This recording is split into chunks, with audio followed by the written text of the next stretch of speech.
नमस्कार। आपका अखबार के YouTube चैनल पर आपका स्वागत है। मैं हूं प्रदीप सिंह। दो युवा ऐसे हैं जिनमें से एक बीजेपी में है, एक बीजेपी में नहीं है। एक जो बीजेपी में है उनको भारतीय जनता पार्टी बाहर करना चाहती है और जो नहीं है उनको लाना चाहती है। अब ये दोनों के बारे में आपसे पहले भी बात हो चुकी है, आज फिर बात कर रहा हूँ। इनके नाम हैं वरुण गांधी, जो अभी पीलीभीत से भाजपा के सांसद हैं, और दूसरे युवा हैं सौरव गांगुली, जिनके बारे में कुछ बताने की ज़रूरत नहीं है, किसी परिचय के मोहताज नहीं है। भारतीय क्रिकेट टीम के कैप्टन रहे हैं, सफल कैप्टन रहे हैं, बड़े आक्रामक कैप्टन थे। उसके अलावा बीसीसीआई के अध्यक्ष रह चुके हैं। उनको लाने की कोशिश भारतीय जनता पार्टी कर रही है, और आज से नहीं कर रही है, कम से कम 7-8 साल से ये कोशिश चल रही है। पहले बात वरुण गांधी की। वरुण गांधी पीलीभीत से सांसद हैं। आपको मालूम है कि मेनका गांधी के बेटे हैं, संजय गांधी और मेनका गांधी के।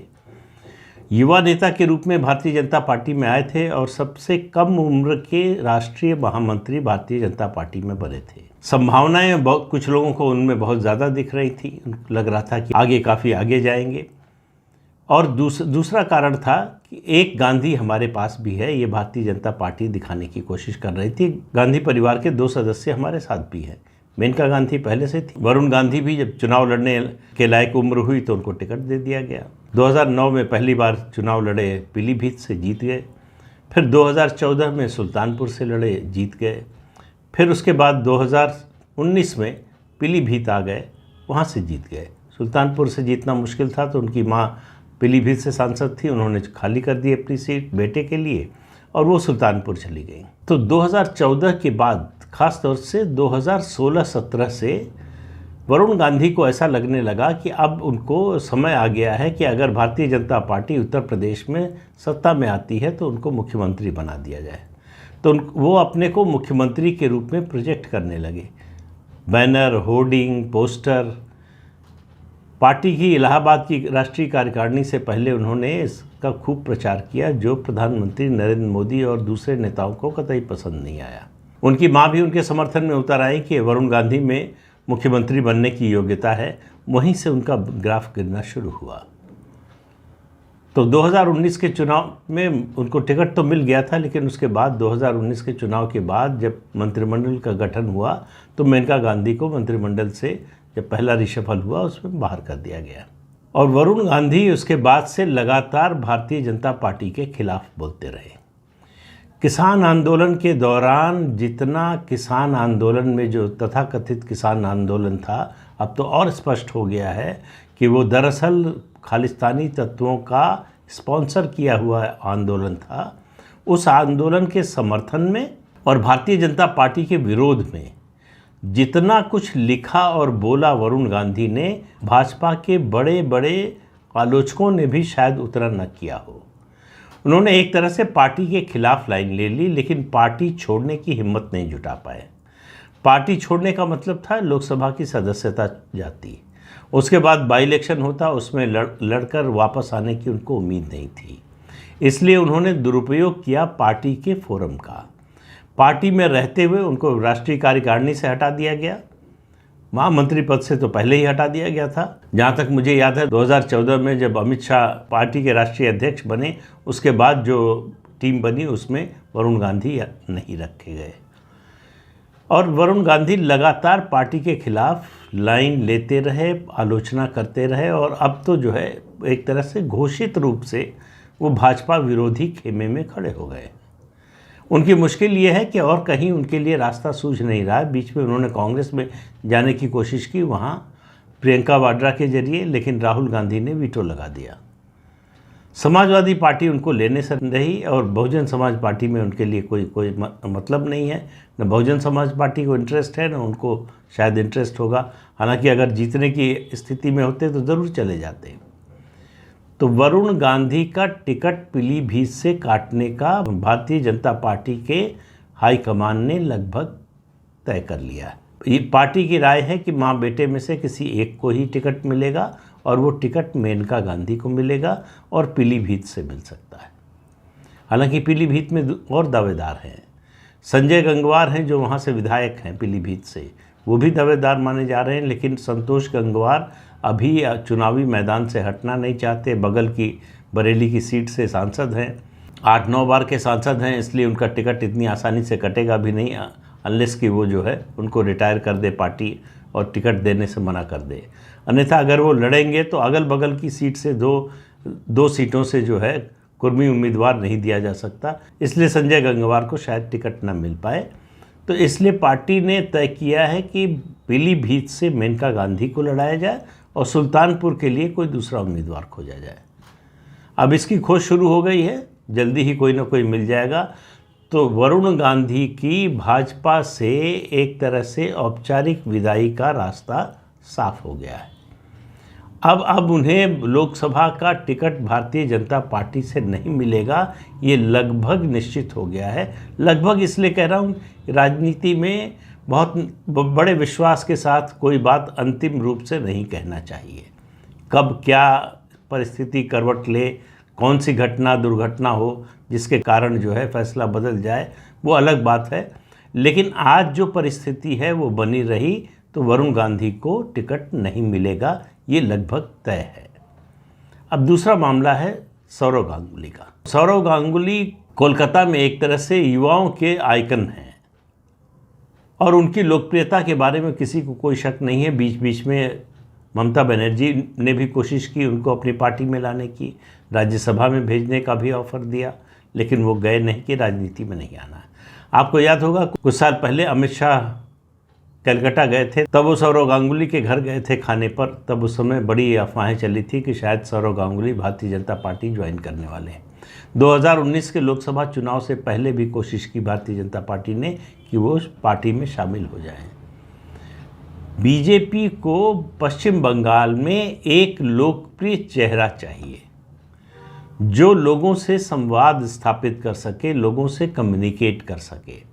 इस तरह का कोई चेहरा पार्टी में है नहीं। जो पार्टी अध्यक्ष हैं और जो विधायक दल के नेता हैं शुभेंदु अधिकारी, उन दोनों में वो क्षमता नहीं है जो ममता बनर्जी का सीधे मुकाबला कर सके।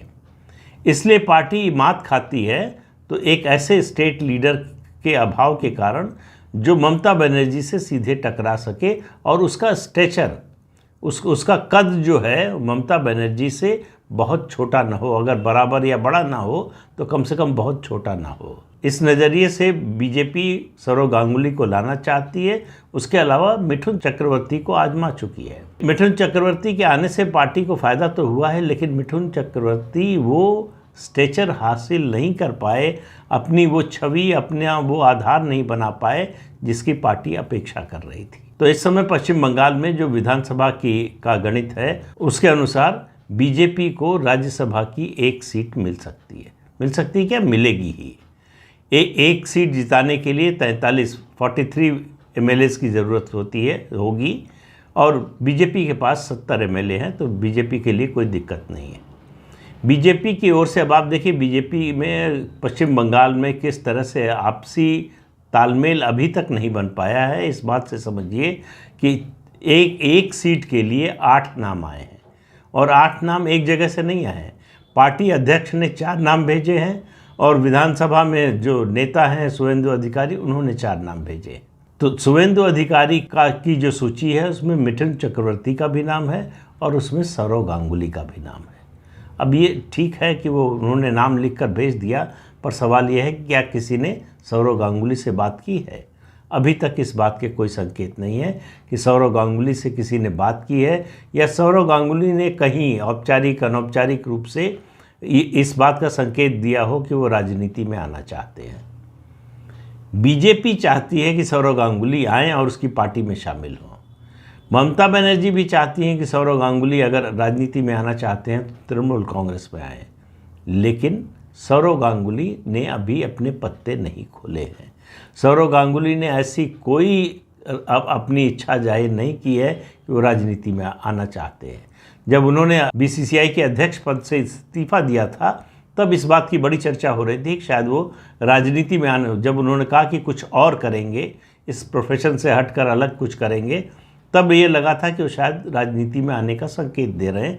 लेकिन बहुत जल्दी ही उन्होंने स्पष्ट कर दिया कि उनका मतलब राजनीति में आने से नहीं था और वो राजनीति में नहीं आना चाहते। क्या अब मन बदल गया है? क्या 2024 से पहले वो आना चाहेंगे राजनीति में? और आना चाहेंगे तो उनकी पसंद कौन सी पार्टी होगी, भारतीय जनता पार्टी या तृणमूल कांग्रेस? अगर वो अपनी राजनीति को पश्चिम बंगाल तक सीमित रखना चाहते हैं, तृणमूल कांग्रेस उनकी पहली पसंद होनी चाहिए। अगर वो राष्ट्रीय राजनीति के नज़रिए से अपने को देखते हैं तो भारतीय जनता पार्टी उनकी पहली पसंद होनी चाहिए। लेकिन सबसे बड़ी बात यह है कि वो आना चाहते हैं राजनीति में क्या?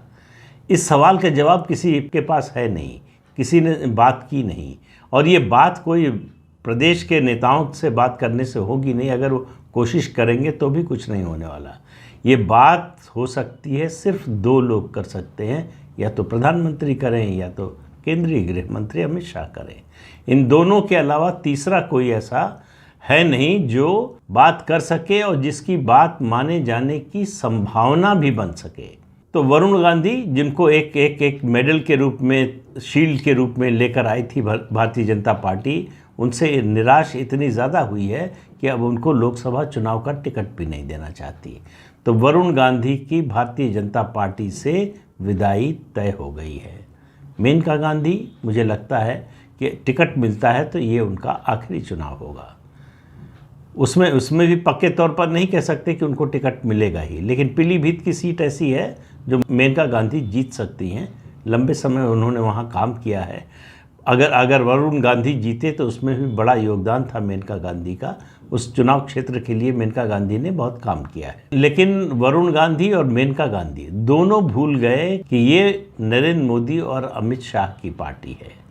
ये अटल बिहारी वाजपेयी और लाल कृष्ण आडवाणी की पार्टी नहीं है, जहां उनको गांधी परिवार के एक सदस्य के नाते विशिष्ट रूप से देखा जाए, उनको एक विशिष्टता का एहसास कराया जाए। वो जैसे पार्टी के दूसरे नेता हैं वैसे ही हैं। वरुण गांधी को ये बात समझ में नहीं आई और उसका खामियाजा उनको भुगतना पड़ रहा है। वो अब भी हवा के घोड़े से नीचे उतरे नहीं हैं। तो वरुण गांधी का चैप्टर बहुत जल्दी क्लोज होने वाला है भारतीय जनता पार्टी से। अब वो कहाँ जाएंगे नहीं जाएंगे किसी को मालूम नहीं, राजनीति में रहेंगे भी कि नहीं। वैसे एक बात बता दें कि 2024 के चुनाव के बाद पूरे गांधी परिवार की बात कर रहा हूँ, उनमें से कौन कौन राजनीति में बना रहेगा ये आज कहना बड़ा मुश्किल है। वरुण गांधी ही नहीं, कुछ और लोगों की भी विदाई हो सकती है राजनीति से। होगी कि नहीं पता नहीं, इसलिए इंतज़ार कीजिए। देखिए, राजनीति मैं बार बार कहता हूँ कि बड़ी बड़ी बेरहम होती है, बड़ी निष्ठुर होती है, किसी के साथ कोई मुरव्वत नहीं करती है। और वो ये बात तो देखती ही नहीं कौन वीआईपी है वीवीआईपी है, बिल्कुल समान रूप से देखती है। जैसे कानून देखता है, कानून की नज़र में हर व्यक्ति बराबर होता है, वैसे ही राजनीति यानी मतदाता सबको ज़मीन पर ले आता है। जो आसमान में विचरण कर रहे होते हैं उनको कठोर ज़मीन पर लाकर पटकता है और बताता है कि जगह यहीं है, यहीं से उठे थे यहीं रहोगे, यहाँ से उड़ने की कोशिश करोगे तो फिर यहीं पर लाए जाओगे। तो इस अंक में इतना ही। अगले अंक में फिर मिलेंगे किसी नए मुद्दे के साथ। तब तक के लिए अनुमति दीजिए। आपसे अनुरोध है कि ये चैनल देखिए, शेयर कीजिए, लाइक कीजिए और सब्सक्राइब जरूर कीजिए। नमस्कार।